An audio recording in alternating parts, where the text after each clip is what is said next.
आज आप लोग हमारा जन्म दिवस मना रहे हैं। ये एक बड़ी संतोष की बात है, क्योंकि इस कलयुग में कौन माँ का बर्थडे इस उम्र में मनाता है।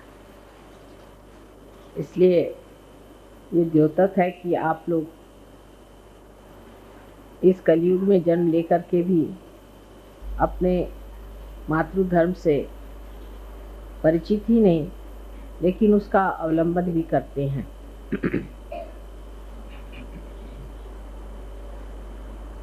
इस उम्र में तो जन्मदिन मनाना माने एक एक साल घटता ही जा रहा है, और बहुत से काम करने के बचे हुए हैं। बहुत से अभी कार्य मुझे दिखाई दे रहे हैं जो कि अधूरे से हैं, उन पर मेहनत करनी होगी, ध्यान देना पड़ेगा, तभी वो पूरी तरह से आएगा।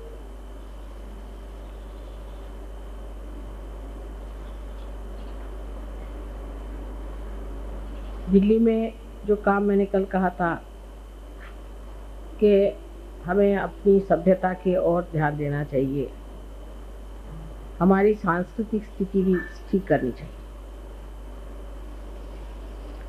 और तीसरी बात जो बहुत महत्वपूर्ण है वो ये कि हमारी जो आत्मिक उन्नति है उसकी ओर हमें ध्यान ही नहीं देना चाहिए, पर जैसे कोई एक शहीद सर पे कफन बांध करके किसी कार्य में संलग्न होता है, उसी प्रकार हमें सरफरोशी की तमन्ना लेकर के सहयोग करना चाहिए। जब तक ये हमारे अंदर बात आती नहीं, तब तक सहयोग सिर्फ हमारे ही लाभ के लिए है। इससे हमें क्या फायदे हुए, इससे हमने क्या क्या सुख उठाया, यही सब मैं सुनती रही। इससे हमारा जो कुछ भी लाभ हुआ है, जो भी हमारा अच्छा हुआ है, वो एक वजह से, एक कारण से हुआ है कि हमने अपनी आत्मा को प्राप्त कर। लेकिन प्रकाश जब आपके अंदर आ गया, जब आप दीप हो गए, तब दीप को आप कहीं छिपा के नहीं रख सकते। दीप को आपको उघाड़ के रखना चाहिए। और सहयोग, कितने बार मैंने कहा कि समाजोन्मुख, समाज के और उन्मुख है यही सहयोग। जो प्रकाश फैलता नहीं, ऐसे प्रकाश का कोई भी उपयोग नहीं। तो हर सहयोगी को सोचना चाहिए कि मैंने कौन से दायरे में, कौन से अंदाज से सहयोग फैलाया। पहले तो अपने व्यक्तित्व में विशेषता आ जाए, और उस विशेषता को पाने पर मैंने कितने व्यक्तियों को चमत्कृत किया।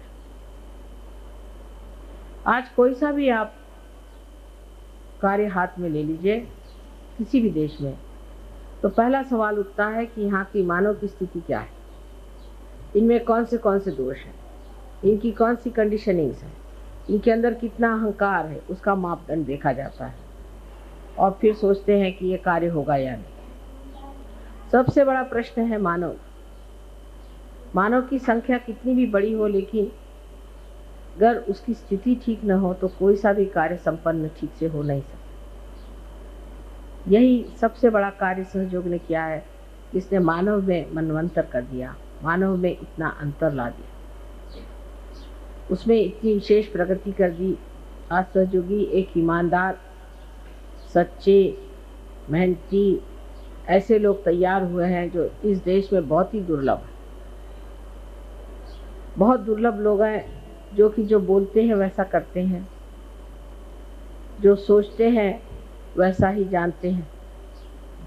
ऐसे दुर्लभ लोग सहयोग ने तैयार कर दिए हैं। ये मेरे विचार से सहयोग का बड़ा भारी आशीर्वाद इस देश पर है। लेकिन अब भी ऐसे बढ़िया लोग अगर हो जाएं, अगर एक बढ़िया कारीगर हो और वो उसे कोई काम ही न हो, तो उसकी कारीगरी बेकार जाती है। सो हर एक सहयोगी को यही सोचना चाहिए कि मैं क्या कारीगरी कर सकता हूँ। पर वो भी अपने शरीर की तकलीफ़ें, अपने आराम की बात पहले सोचता है। नहीं तो ये सोचता है कि किस तरह से मैं इस पे कुछ रुपया लग जाएगा या थोड़ा बहुत कुछ खर्चा हो जाएगा, तो ये कैसे। वास्तव में आनंद को आप खरीद नहीं सकते, उसको सिर्फ भोग सकते हैं। लेकिन जिस चीज़ को हम प्राप्त करते हैं, जिसको हम लेते हैं, अपनाते हैं, अपने अंदर उसका सुख उठाते हैं, वो चीज़ और है और सहयोग चीज़ और है। इसमें जो आनंद मिलता है वो सिर्फ बांटने से ही मिलता है और कोई तरीका इसका नहीं। उसके लिए हो सकता है कि आपको थोड़ी बहुत तकलीफ़ें उठानी पड़ेंगी, थोड़ी बहुत परेशानियां उठानी पड़ेंगी, पर वो तकलीफ़ बिल्कुल नहीं रह जाती, क्योंकि आत्मा का सुख मिलता है। शरीर के सुख की ओर आप नहीं देखते। आप अपने को आजमा कर देखिए कि जब आप अपने आत्मा को प्राप्त होते हैं और आत्मा का प्रकाश जब आप दूसरों को देते हैं, तो शरीर का सुख आपको महसूस ही नहीं होता। आपको तो आत्मा ही का आनंद इतना ज़्यादा मिलता है कि आप उस आत्मा के आनंद में पूरी तरह से डूब जाते हैं। आत्मन्नेव आत्मनः तुष्टः, आत्मा से ही आत्मा तुष्ट हो जाता है, उसको और कोई संतोष की ज़रूरत पड़ती है, और कोई चीज़ में वो खोजता ही नहीं। इतनी उसमें तृप्ति हो जाती है, जिसको कि कहते हैं कि वो अमृत पान कर लेता है, और अमृत पीने के बाद और कोई चीज़ पीने की ज़रूरत नहीं रह जाती। ये स्थिति जब आपकी आ जाए, तब मानना चाहिए कि आप सहयोगी हो गए, नहीं तो आप अधूरे हैं। अब आप जानते हैं कि हमारी तो उम्र काफ़ी हो गई और लगातार 14 वर्ष से हमने मेहनत की है, पूरा तप पूरा होने तक हो गया कहना चाहिए। लेकिन ज़्यादा 12 साल की मेहनत बहुत ज़्यादा रही, और इसके बाद भी 12 साल और मेहनत करनी पड़ेगी ऐसा लगता है। लेकिन आप लोग कितनी मेहनत कर रहे हैं वो देखना चाहिए। कोई ना कोई बहाने ज़रूर आपका मन ढूंढेगा कि ये नहीं हो सकता, इसमें मेरी फैमिली है, मेरे बच्चे हैं, मेरा घर है, मेरा ये है, मेरा वो है। लेकिन सब चीज़ से परे जो आनंद की सृष्टि है, उसको अगर पाना है तो आपको जान लेना चाहिए कि उस आत्मा की जो इच्छा है उसे पूरी करें। जब तक आप आत्मा की इच्छा को पूरी नहीं करिएगा, आपकी बाकी सब इच्छाएं वैसी बनी रहेंगी, आपके सारे कार्य वैसे जमे रहेंगे, कुछ नहीं घटित होने का, क्षेम घटित हो नहीं सकता योग जब तक पूरी तरह से नहीं होगा। लेकिन जैसे ही आपने योग को प्राप्त कर दिया और योग में आप स्थित हो गए, देखिए आपके सारे प्रश्न एकदम से अपने ही आप हल हो जाते हैं। आप लोगों के हुए हैं ना प्रश्न हल, की नहीं, सबके हुए हैं। तब फिर आगे बढ़ के देखिए कि जो हम सोचते हैं हमारे लिए प्रश्न हैं, जो हम सोचते हैं हमारे लिए बड़ी मुश्किलें हैं, आप ये सिर्फ सोच कर देखिए कि नहीं, हम सहयोग के कार्य में संलग्न हैं और परमात्मा हमको देखने वाले हैं। आप देख लीजिएगा कि आपके सारे ही प्रश्न एक साथ साफ हो जाए। एक बार आपको मैंने बताया था कि कुंडलिनी जो है वो कारण और परिणाम से परे, कॉज और इफेक्ट से परे रहती है। और जब आप कुंडलिनी में जागरूक हो जाते हैं तो उसका कारण भी मिट जाता है और परिणाम मिट ही जाएगा। जब कॉज मिट गया तो वो उसका इफेक्ट मिट ही जाएगा। आपको इसके दर्शन होते हैं, काफ़ी आप जानते हैं कि ये बात होती रहती है और घटित हो रही है। जो कभी भी हम सोचते नहीं थे, ऐसी चीज़ें हमें मिल गई, ये हमने प्राप्त कर लिया, इतना हमें सुख मिल गया, सब कुछ हमने पा लिया सहयोग में, और अब भी हम परेशान हैं छोटी छोटी चीज़ों के लिए, तो ये बड़ी मुश्किल हो जाए। क्योंकि अब तो कम से कम हमको सोच लेना चाहिए कि हमने कितना इसमें सुख, कितना आराम, कितनी सुरक्षा पाई है, और यही सहयोग जब हम दूसरों को देते हैं तो वो भी इसको पा सकते हैं। लेकिन जब हम दूसरों को देते हैं तो हम इसको बहुत अधिक पाए। हमारे लिए हजारों परमात्मा के दूत लगे हुए, न जाने करोड़ों उनके हाथ हैं, करोड़ों उनकी शक्तियां सारी आपके पीछे लगी हुई है। एक आदमी खड़ा हो जाता है कि मुझे सहयोग का कार्य करना है, न जाने कहाँ से चीज़ें जुटती जाएंगी, न जाने कहाँ से इंतजामात होते जाएंगे, न जाने कैसे ये सब चीज़ होती जाएगा, हो जाएगा सब। लेकिन पहले आप पूरी तैयारी करें, क्योंकि आप में जो देवताएं बैठी हैं वो सब जानते हैं कि आप क्या हैं, आप कितने सच्चे हैं, कितने झूठे हैं, आप अपने कितने ऊपर हैं और कितने नीचे हैं, सब चीज़ वो जानते हैं। और जब तक वो ये जानते हैं कि आप अभी पूरी तरह से संलग्न नहीं हैं, वो आपकी मदद नहीं करते। लेकिन जैसे ही वो समझ जाते हैं कि नहीं, ये सिर्फ अपने स्वार्थ और अपने ही लाभ के लिए नहीं आए हैं, लेकिन ये सहयोग करने आए, और सहयोग जो कि समाजोन्मुख है उसको बढ़ावा देने आए हैं, तो आपको आश्चर्य होगा कि चारों तरफ से वर्षा होता है आशीर्वाद का। चारों तरफ से जैसे सुगंधित वातावरण हो करके आपको ऐसा लगता है हल्का हल्का, जैसे कुछ बोझा नहीं मेरे सर पे, अब सब काम हो जा रहा है, और अपने आप सब सामान जुटते जा रहे।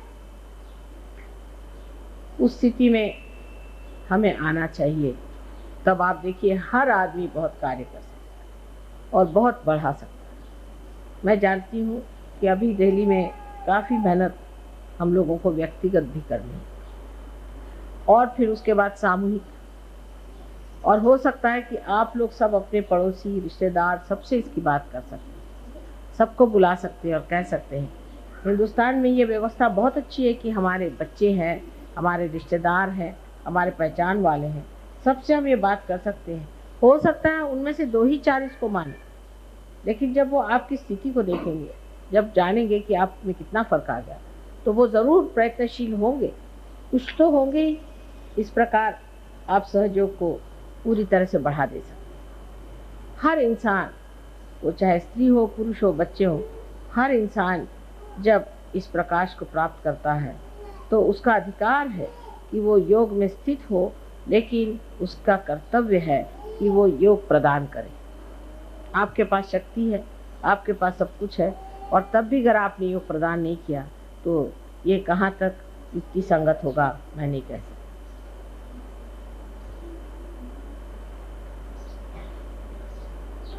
हमारे दिल्ली के सेंटर पे बहुत से प्रश्न ऐसे खड़े हुए हैं जिसके बारे में मैं ज़रूर बातचीत करूंगी और इन लोगों को बताऊंगी कि क्या प्रश्न है और उसके क्या किस तरह से उसकी आप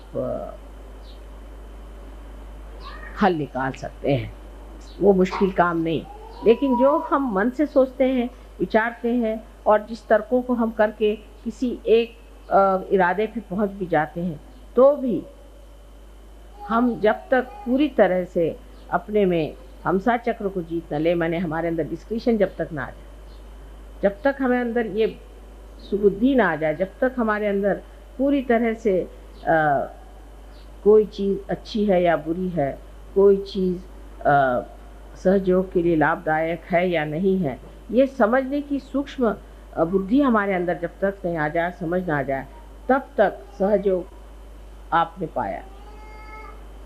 और वो समझ कैसे आती है, कोई पूछता कैसे आती, तुम्हें साइकिल चलाना कैसे आती? जब तुम चलाने लग जाओ। मोटर चलाना कब आती? जब तुम चलाने लग जाओ। इसी प्रकार ये सूक्ष्म बुद्धि कब आती? जब आ जाती है। कैसे आती है? सो तटस्थता से आप साक्षी स्वरूप होकर हर एक चीज़ को देखना शुरू कर दें, ध्यान करें और अपना समय ज़्यादा सहयोग के विचार में बिताएं, तो आ जाएगी। लेकिन कब आएगी, कैसे आएगी, ये तो जब होगा तभी होगा, और इसलिए वो चीज़ अभी तक हमारे अंदर कर नहीं आई है, तो हमें उस तो और अग्रसर होना चाहिए। इसलिए मैंने कहा कि अब ज़रा कोशिश ज़ोरों में करनी चाहिए, बहुत ज़ोरों में कोशिश करनी चाहिए। मैंने इनसे कहा था कि पूजा में बहुत ही ऐसे लोगों को बुलाइए कि जो वास्तव में कुछ पा चुके हैं, और अच्छा ठहर जाए, अब उन जिन्होंने भेजा उन्होंने क्या समझे, बच्चा ही है। जो कोई पा सकता है उसको देना आपका परम कर्तव्य। हर जन्मदिन के दिन आप कोई न कोई एक नया निश्चय करें, और मेरी समझ में अब आ रहा है कि मुझे भी एक नया निश्चय कर लेना चाहिए। और नया निश्चय जो है कि वो हमने जो विश्व धर्म बनाया है, जो हमने विश्व धर्म की स्थापना की, जिसको हम मानते हैं, उसकी मर्यादाओं में जो नहीं रहता है उसे सहयोगी कहलाने का अधिकार नहीं। ऐसा मैंने सोचा है कि एक नया निश्चय हम लोग करें। जो इसकी मर्यादाओं में रहता है वही इस धर्म का पालन करने वाला हो सकता है। जो विश्व धर्म को मानता है वो अगर इसमें नहीं रहे तो उसको हम सहयोगी मानने को तैयार नहीं। जैसे कि कोई समझ लीजिए सहयोगी है और वो डावरी लेता है तो वो सहयोगी नहीं हो सकता।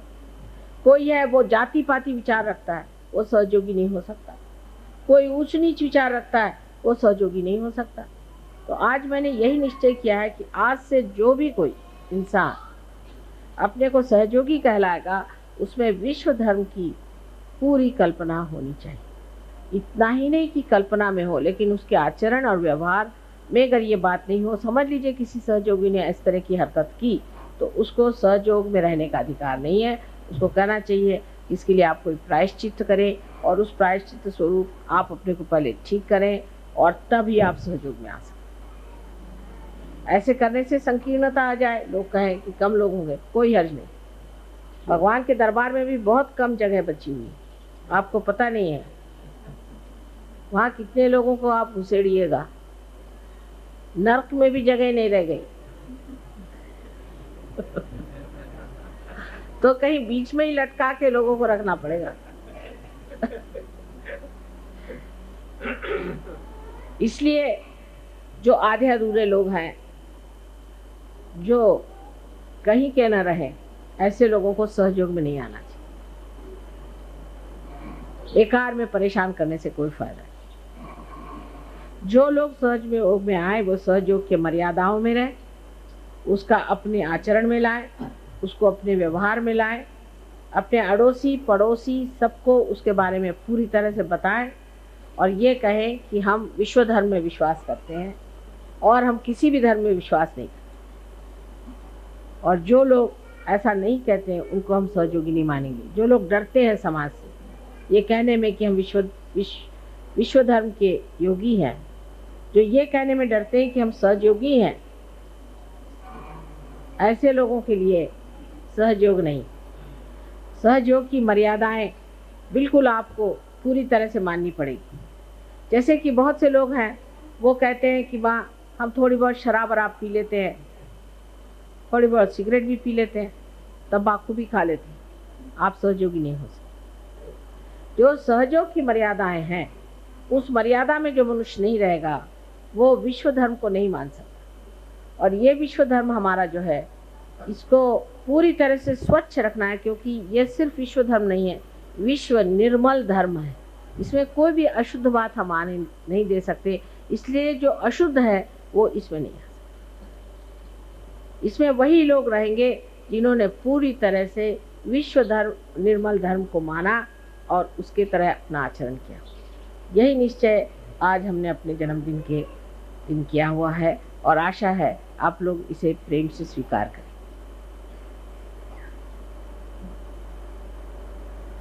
अब ये विश्व धर्म की क्या क्या विशेषताएं हैं और ये कैसा होना चाहिए, इसकी गहनता क्या है, इसके बारे में मैं किसी दिन और बताऊंगी। लेकिन अभी इतना ज़रूर जान लेना है कि मोटे तौर से जो बातें आप जानते हैं वो कम से कम आप लोग नहीं कर सकते। जो बहुत ही साधारण तरीके से भी आप जो देख सकते हैं कि ये चीज़ सहज नहीं, वो चीज़ आप नहीं कर सकते। और अगर आप उसे छुटकारा नहीं पा सकते तो हमें आप छुट्टी दीजिए, हम आपसे जूझ नहीं सकते। बहुत से लोगों को हमने देखा है बीमारी के लिए ठीक होने आएंगे, उसका दूसरी फिर बीमारी ले आएंगे, फिर तीसरी बीमारी ठीक ले आएंगे। वजह ये कि एक बार ठीक होने के बाद आपको सहज होना चाहिए। अगर आप सहज नहीं हुए, फिर से आप असहज हो गए तो फिर से आप बीमार हो जाते, फिर आपको कोई बीमारी लग जाती, फिर आप जिंदगी भर हम आपको धोबी जैसे धोते ही रहें क्या? तो आपको भी अपने को निर्मल रखना चाहिए और इस धर्म को इस तरह से मानना चाहिए कि ये हमारा अलंकार है, ये हमारी शोभा है, यही हमारी विशेषता है। इसीलिए आज हम संसार में इतने ऊंचे स्थान पर बैठे। अंग अंग में इसका विचार होना चाहिए। प्रत्यंग से वाइब्रेशंस बहते हैं। ये समझ लेना चाहिए कि परमात्मा इतने लालायित हैं आपको इसे सुशोभित करने के लिए, लेकिन आप कितने इसके प्रति जागरूक हैं और आप कितने इसके लिए सिद्ध हैं, ये आपको खुद समझ लेना चाहिए। हमसे जितना हो सकता है आपसे हम बता देते हैं, और यही मानदंड चलेगा कि जब तक आप सहयोग के धर्म के पालन नहीं करेंगे तब तक आप सहयोग में अंदर आ नहीं सकते। आपको पूजा का अधिकार नहीं, किसी चीज़ का अधिकार नहीं रह जाए। और जो लोग इस मर्यादा में रहेंगे उनको ही ये अधिकार रहेगा। हो सकता है उसमें 4-5 ही लोग रह जाए, कोई हर्ष नहीं, आसानी रहेगी। तो इसके प्रति अत्यंत जागरूक रह करके आप लोग अपना व्यवहार जीवन इस तरह से बनाएं कि आप सार्थ हों, आपका जो स्वयं है उसका अर्थ निकले, सार्थ हो जाए और उसी के साथ आप समर्थ हो जाए। यही हमारा आपको आशीर्वाद है कि सब लोग अपनी शक्ति में समर्थ हो करके इस प्रेम की शक्ति को सारे संसार से प्लावित करें।